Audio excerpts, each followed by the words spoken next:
নমস্কার বন্ধুরা, আমি মামনি আর আমার চ্যানেল মিস মামনি কুকিং স্টাইলে তোমাদের সবাইকে ওয়েলকাম। আজ নিয়ে চলে এসেছি তোমাদের সামনে একটি নতুন রেসিপি। এটা তোমরা বিকেলে চায়ের সাথে বা সন্ধ্যাবেলার নাস্তায় অথবা ভাতের সাথেও তোমরা বানিয়ে খেতে পারো।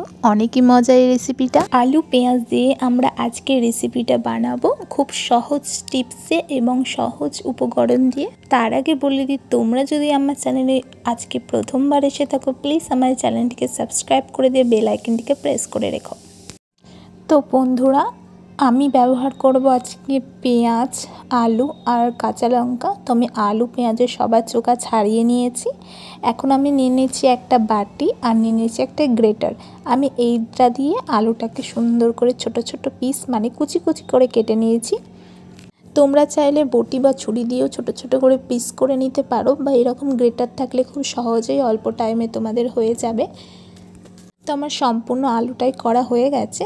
আর এইদিকে আমি পেঁয়াজগুলোকে কুচি কুচি করে নিয়েছি, তাই আলুর মধ্যে দিয়ে দিয়েছি পেঁয়াজ। আমি এখানে 5টা পেঁয়াজ ব্যবহার করেছিলাম। এখন আমরা দিয়ে দিলাম কাঁচা লঙ্কা, আর দিয়ে দিচ্ছি শুকনো লঙ্কার গুঁড়ো, আর দিয়ে দিব ধনে গুঁড়ো, দিয়ে দিব পরিমাণ অনুযায়ী লবণ। লবণটা তোমরা তোমাদের স্বাদ অনুযায়ী দেবে। এখন আমরা দিয়ে দেব পরিমাণ মতো হলুদ। আমি এখানে সামান্য হলুদ ব্যবহার করছি, যেহেতু লঙ্কার গুঁড়ো দিয়েছি অনেকটা কালার আসবে। আর দিয়ে দেব আমরা বেসন। আমি এখানে 5-6 চামচের মতো বেসন দিয়েছি। আর আমাদের লাস্ট উপকরণ গরম মশলা।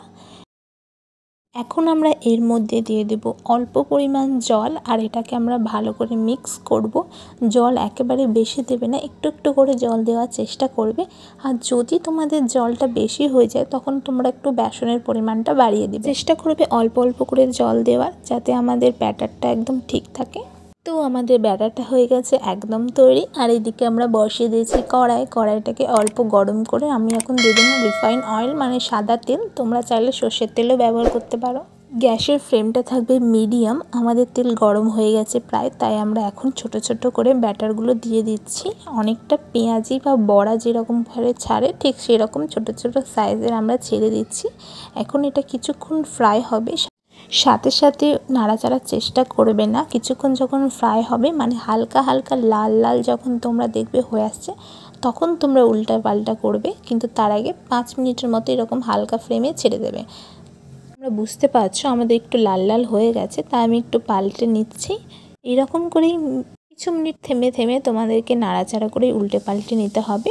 যখন তাপটা খুব বেশি হয়ে যাবে, তোমরা এটাকে লো করে নিতে পারো। তার আগে বলে দিই, তোমরা যদি আমার চ্যানেলে আজকে প্রথম হয়ে থাকো, প্লিজ আমার চ্যানেলটিকে সাবস্ক্রাইব করে বেল আইকনটিকে প্রেস করে রেখো। আমাদের এদিকে ভাজা প্রায় অলমোস্ট হয়ে গেছে। তো আমি এবার এটাকে একটা জায়গায় তুলে নিচ্ছি। তোমরা দেখে বুঝতে পারছো কতটা লাল হয়েছে দেখতে আর কতটা সুন্দর লাগছে। আমি এটার নাম দিয়েছি আলু পেঁয়াজি পকোড়া। তো এইভাবে করে বাকিগুলোও আমরা সেমভাবে করে নিচ্ছি। আবারও আমরা এটাকে সুন্দরভাবে নাড়াচাড়া করে নিচ্ছি, দিয়ে আমরা এক জায়গাতে তুলে নেব।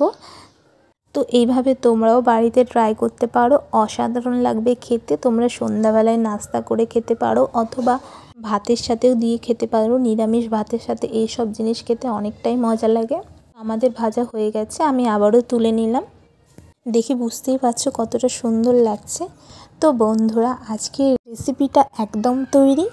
কতটা সুন্দর আর কতটা মুচমিচে হয়েছে তোমরা দেখে বুঝতে পারছো।